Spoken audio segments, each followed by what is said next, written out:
ये जो है अंदर से आत्मा पुकार करती है, आसपास में वातावरण को महसूस करते हैं, संतों के संग को महसूस करते हैं, तब अंदर से आवाज आती है कि हम भी परमात्मा की भक्ति करें। लेकिन ये बात जो है स्थायी नहीं रह पाती है, हमेशा हमेशा के लिए शाश्वत नहीं रहती, क्योंकि इस शरीर का जो बंदोबस्त है, इस शरीर का प्रधान जो है ये मन है, और मन के नीचे जो है 5 इंद्रियां हैं, 25 प्रकृति है, 3 गुण हैं। अब इसके जो है आगे जो जैसे जैसे ये नाचता है वैसे वैसे जो है इसको जन्म मरण के जो है चक्कर से घूमता रहता है। इसलिए संत महापुरुष कहते हैं इस मणिराम को अपने कब्जे में करने के लिए क्या साधन करना है, हम मन को अपने वश में कैसे करें, और जिनका मन वश में हो गया उन्होंने जो है क्या महसूस किया, वो कैसे दिखते हैं, वो क्या जो है करते हैं।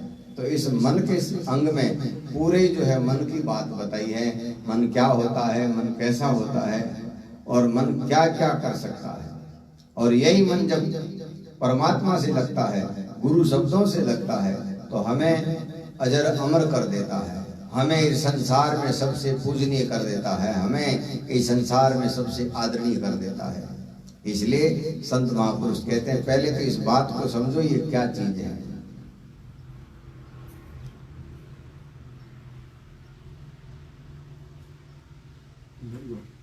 किया मन का भावता मेटी आज्ञाकार, क्या ले मुख दिखलाइए दादू उस भरतार।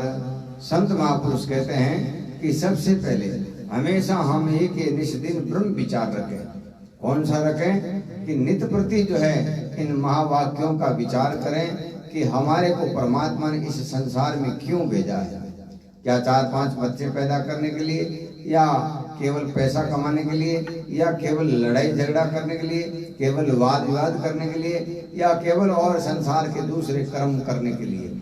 तो संत महापुरुष कहते हैं हमारे जितने भी धर्म शास्त्र हैं वो बार बार यही कहते हैं कि तुम केवल यहाँ जो है ये जो नहीं करने वाले कार्यों के लिए नहीं आए हो, तुम जो है संसार के सबसे अनमोल रचना हो, परमात्मा की सबसे अनोखी, सबसे पवित्र, सबसे श्रेष्ठ रचना जो है मानव है।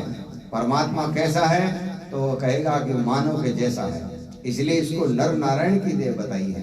तो हमें निष्दिन ये ब्रह्म विचार रखना चाहिए कि क्या किया मन का भावता मेटी आज्ञाकार, क्या ले मुख दिखलाइए दादू उस भरतार। हे परमात्मा, हमारे से कभी जो है इस प्रकार के कार्य हो गए हैं और आपका सिद्धांत, आपकी ये लक्ष्मण रेखा खींची गई है, उस लक्ष्मण रेखा के पार चले गए, आगे चले गए, तो हम जो है आपके सन्मुख कैसे रहेंगे। जैसे अपने कोई बच्चे हैं वो अपने पति से लड़ाई झगड़ा करके अनाप शनाप जो है बातें कह करके आ जाती है, इतना जो है भयंकर झगड़ा हो जाता है कि वापस उसके ससुराल में उसका रहना मुश्किल नहीं, नामुमकिन हो जाता है। उसी प्रकार से संत महापुरुष कहते हैं ये मानव यहाँ आने के बाद में अनेक प्रकार के कुकर्म करता है, अनेक प्रकार के अंधविश्वास पाखंड कुकर्मों में लिप्त होता है, जिसके कारण इसकी जो वास्तविक स्थिति है, इसका वास्तविक स्वरूप है, वो जो है धीरे धीरे धूमिल हो जाता है। कैसे? कि ब्रह्म शरीर का होकर माया सो खेले, दादू दिन दिन देखता अपने गुण मेले। दिनों दिन जो है ये माया से खलेगा, कुकर्मों में जाएगा, तो इसकी जो वास्तविक स्थिति है वो मिट जाएगी। जैसे अपने गांव में कोई आदमी जो है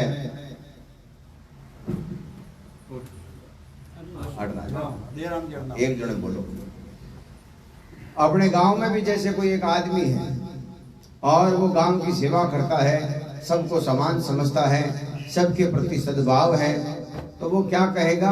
गांव के लोग कहेंगे भाई आजकल ये आदमी जो है बड़ा ही सतोगुणी हो गया है, बड़ा ही समझदार हो गया है, बड़ा ही जो है सत्संगी हो गया है।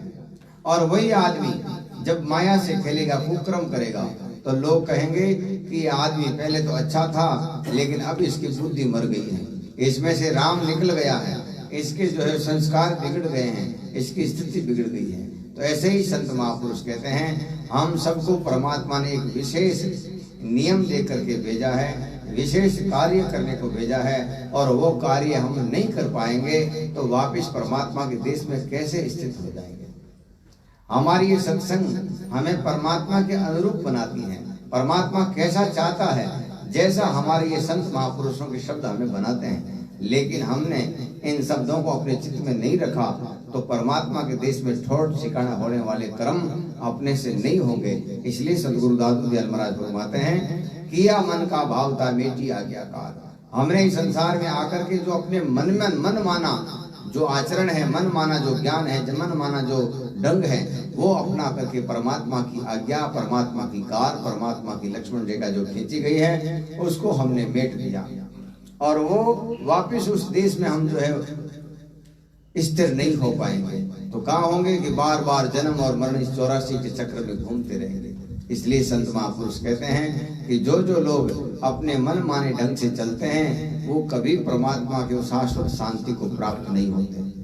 इसलिए हमें हमेशा नित्य प्रति जो संतों का आदेश है, सदगुरु का जो आदेश है, उसके अनुसार अपना रहन सहन, अपना खान पान, अपना चरित्र, अपना स्वभाव, अपनी नीति नियम उसके अनुसार करना चाहिए। जैसे सुंदरदास जी महाराज कहते हैं कि सदगुरु शब्दा जो चले वे ही जन छूटे, ये जग मर्यादा में रहते बन मोह और गम लूटे। मोह गम किसको लूटेंगे? जो परमात्मा की शरण को छोड़ करके, सदगुरु के नियम को छोड़कर सांसारिक दृष्टि से चलेगा, सांसारिक व्यवहार से चलेगा, उसको जो है लूटेगा। तो संत महापुरुष कहते हैं इंद्रिय स्वार्थ सब क्या, मैं तो कौन तो बोली हूँ आ जाए लाइट राम जी चिंता। इंद्रिय स्वार्थ सब क्या मन मांगे सो दीन, जहाँ कारण जग सृजिया सो दादू कछुन के। कहते हैं हमने अपनी इंद्रियों के लिए हमने सब कुछ किया, इंद्रियों को जो अच्छा लगे वैसा हमने काम सब किए, लेकिन परमात्मा ने जिस कार्य के लिए भेजा है, जीव और शिव का जो मिलाप हो जाए, अपनी आत्मा का साक्षात्कार हो जाए, वो एक भी काम हमने नहीं किया। तो संत महापुरुष कहते हैं किया था इस काम को सेवा कारण साज, दादू भूला बंदगी सरिया ने एक होगा। ये उपदेश रज्जब जी महाराज को मिला था। कहते हैं रज्जब जी महाराज मुस्लिम पठान थे। आज जो है लोगों के अंदर ऐसी भावना बढ़ घुस गई है, सांप्रदायिक हो गए हैं, लोग एक दूसरे से प्रेम करने से, रिश्ते नाते करने से मना करते हैं, और क्योंकि सब में वैमनस्य ज्यादा फैल गया है। तो मुस्लिम पठान थे और वो शादी करने जा रहे थे। तो उन्होंने सुना था कि यहाँ इन पहाड़ियों में एक अलौकिक महात्मा रहते हैं, जिनका जन्म, जिनका अवतार केवल मानव जीवन का कल्याण करने के लिए हुआ है। तो वो जो है अपनी उस बारात को कहते हैं कि यहाँ संत महात्मा हैं, उनके दर्शन करके जाएंगे।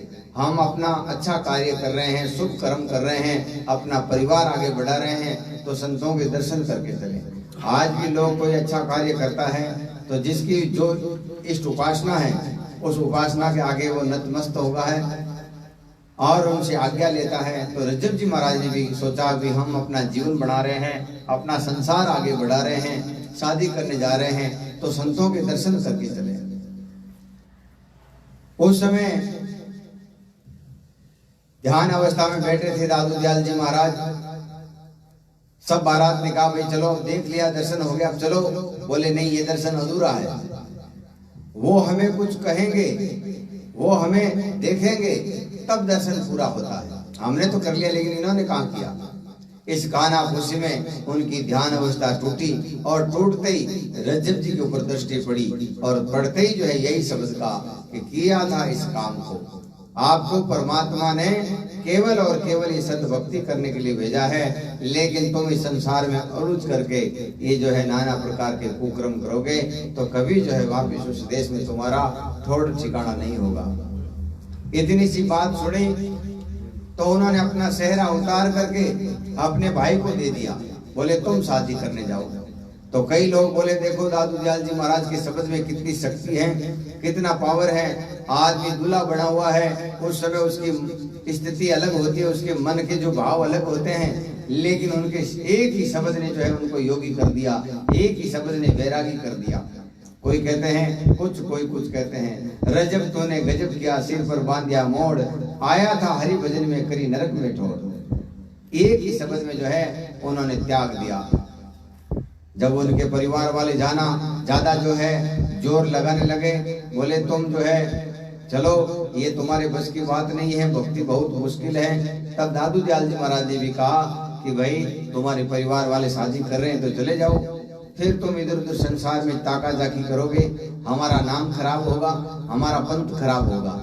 बोले महाराज सांप जो होता है अपनी कैंचली त्याग देता है, सांप के ऊपर जो एक आवरण होता है तो थोड़ी सी आफत आने पर, थोड़ी भी कहीं फंसने पर वो जो है अपनी पूरी कैंचली उतार देता है।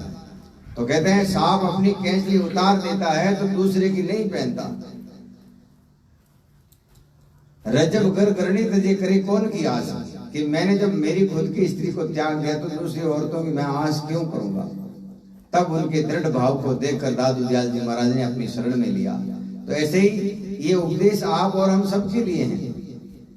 आज सत्संग में आने के लिए 1000 बार सोचना पड़ता है, हम गृहस्थी हैं, हमें परिवार चलाना है, हमें माता पिता की सेवा करनी है। सेवा करनी चाहिए, आदमी का पहला कर्तव्य है, लेकिन भक्ति जो है इनसे भी न्यारी है। पुण्य अलग चीज है, ज्ञान अलग चीज है। होता क्या आजकल जो लोग जो पुण्य और ज्ञान को एक मान लिया कि संतों के पास भी क्यों जाएंगे, हम तो पुण्य करते हैं, माता पिता की सेवा करते हैं, गौ की सेवा करते हैं, आएगे की सेवा करते हैं, समाज की सेवा करते हैं और बड़े सद विचार से रहते हैं। तो ये तो नित्य क्रम हो गया। ज्ञान फिर भी इनसे न्यारा है, ज्ञान फिर भी इनसे बहुत आगे की चीज है। इसलिए संत महापुरुष कहते हैं कि लाख करोड़ वातावरण या स्थितियों को त्याग करके भी सत्संग करनी चाहिए, संतों का संग होना चाहिए। सुंदरदास जी महाराज कहते हैं सत्संग नित्य प्रति कीजिए, मति होई निर्मल सार रे, रुचि प्राण पति से उपजे अति लय सुख अपार रे। मुख नाम हरि हरि उतरे, सुरत सुरत गुण गोविंद रे, रट रंकार अखंड ध्वनिता प्रकट पूर्ण चंद रे। ये सतगुरु बिना नहीं पाविए, अगम उल्टा खेल रे।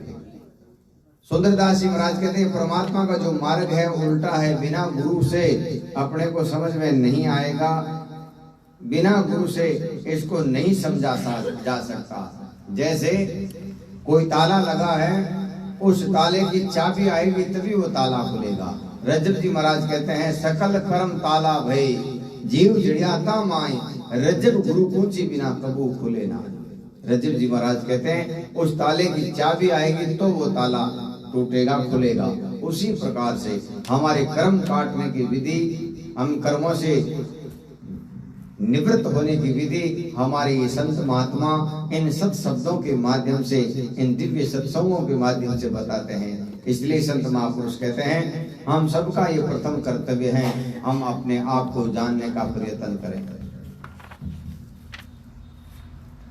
दादू विषय विकार सो जब लग मन राता, तब लग चित्त नहीं आवे त्रिभुवनपति दाता।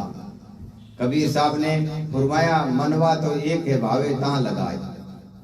चाहे तो हरि की भक्ति करो, चाहे विषय कमाए।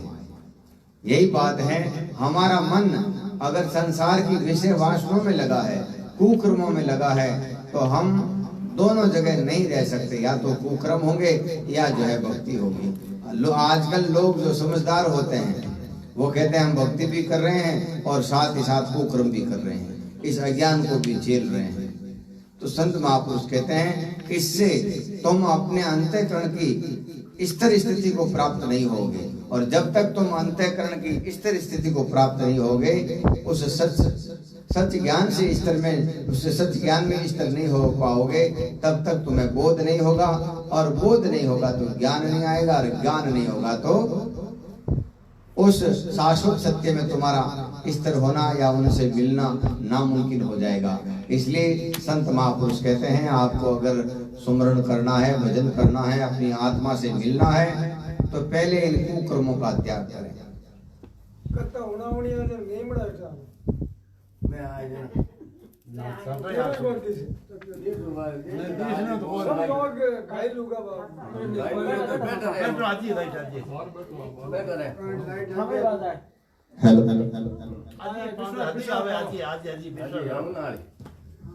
પછી અમને જ પાછી પીસાવનાર કરનાર નિમડા મારું મચાનો હાથ મંગાવો બધું કેવલ ભજવાઈ કે 2-3 घंटा तो चला जावे देखो सा लाइट तो बे लाने अपन हाथ में है कोनी તો મારા જણાવી जाने हाथ में थोड़ो कोनी हम तो यहाँ तो रहो मातो अब बुढ़ियोड़ा मैं तो